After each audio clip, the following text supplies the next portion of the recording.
महाभारत में द्रुत क्रीड़ा के समय श्री कृष्ण ने द्रौपदी की चीर हरण से लाज तो बचाई, लेकिन उनके देर से आने और पांडवों की मदद नहीं करने के आरोपों का भी सामना करना पड़ा। श्री कृष्ण ने पांडवों का साथ महाभारत के प्रत्येक पल में दिया था। अगर श्री कृष्ण युद्ध से पहले भी जुए के वक्त पांडवों का साथ देते तो ना ही शकुनी का छल काम करता, ना ही पांडव हारते, ना ही द्रौपदी का चीर हरण होता और ना ही महाभारत का युद्ध होता। लेकिन जुए के वक्त उन्होंने पांडवों का साथ नहीं दिया और इसी कारण से ही युधिष्ठिर जुए में हार गए। लेकिन वह क्या कारण था कि धर्मराज युधिष्ठिर शकुनी के छल के सामने हार गए? तो इसे जानने के लिए वीडियो को अंत तक जरूर देखें। हस्तिनापुर की राजसभा में राजपाट छीनने के लिए छल से हराए जा रहे पांडव और दांव में हारे जाने के बाद अपमानित की गई द्रौपदी को देखकर पितामह भीष्म, गुरु द्रोणाचार्य और विदुर जैसे न्यायकर्ता और महान लोग भी मुंह झुकाए बैठे रहे। द्रौपदी को घसीट कर लाया जा रहा था तो भी द्रौपदी को इस बात की भनक भी नहीं थी कि उसका चीरहरण होगा। मगर जब दुशासन को भरी सभा में द्रौपदी की साड़ी उतारने को कहा गया तो द्रौपदी ने अपने सबसे प्रिय सखा श्री कृष्ण को कुछ इस तरह पुकारा, हरि हरि अभ्यम कृष्ण अभ्यम। इस पर श्री कृष्ण उनकी साड़ी को अनंत करते गए, जिसे खींचते खींचते दुशासन वहीं बेहोश हो गए। मगर उद्धव गीता में श्री कृष्ण के सखा उद्धव कहते हैं, कृष्ण आप पांडवों के प्रिय थे, आप भूत वर्तमान और भविष्य के ज्ञाता है, फिर भी आपने युधिष्ठिर को जुआ खेलने से क्यों नहीं रोका? आप छल से हराए जा रहे धर्मराज के पक्ष में भी खेल को कर सकते थे,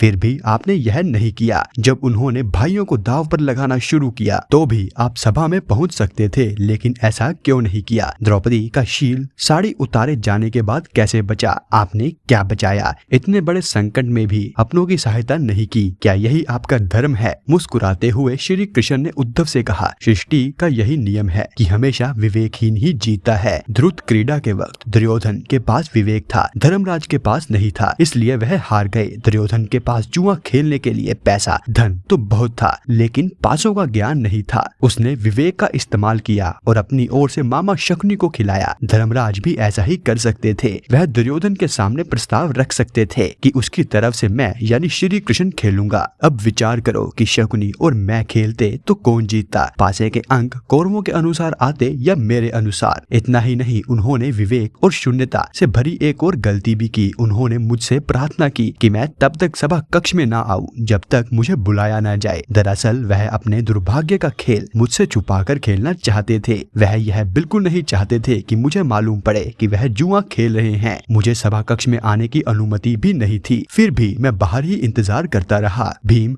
अर्जुन, नकुल और सहदेव सब मुझे भूल गए, सिर्फ अपने भाग्य और दुर्योधन को कोसते रहे। दुशासन द्रौपदी को बाल पकड़कर घसीटता हुआ सभा कक्ष में ले आया तो द्रौपदी अपनी सामर्थ्य अनुसार जूझती रही, फिर भी मुझे नहीं पुकारा। उन्हें मेरी याद तब आई जब दुशासन ने उसे निर्वस्त्र करना शुरू कर दिया। जब उन्होंने रक्षा की गुहार लगाई तब मुझे उनकी रक्षा का मौका मिल पाया। इस स्थिति में मेरी क्या गलती है? उद्धव, सृष्टि में हर एक का जीवन उसके स्वयं के कर्म फल के आधार पर ही चलता है और जुए में हारने का कारण शकुनी की चालाकी नहीं बल्कि युधिष्ठिर की ही मूर्खता थी कि यदि उन्हें पासों का ज्ञान नहीं है तो उन्होंने कौरवों की चुनौती स्वीकार ही क्यों की? अगर की भी तो किसी ज्ञानी व्यक्ति को अपने साथ क्यों नहीं रखा? तो मित्रों, यह था युधिष्ठिर का जुए के खेल में हारने का कारण। अगर आपको वीडियो थोड़ा सा भी पसंद आया है तो वीडियो को लाइक और चैनल को सब्सक्राइब जरूर करें और यह वीडियो देखने के लिए आपका धन्यवाद।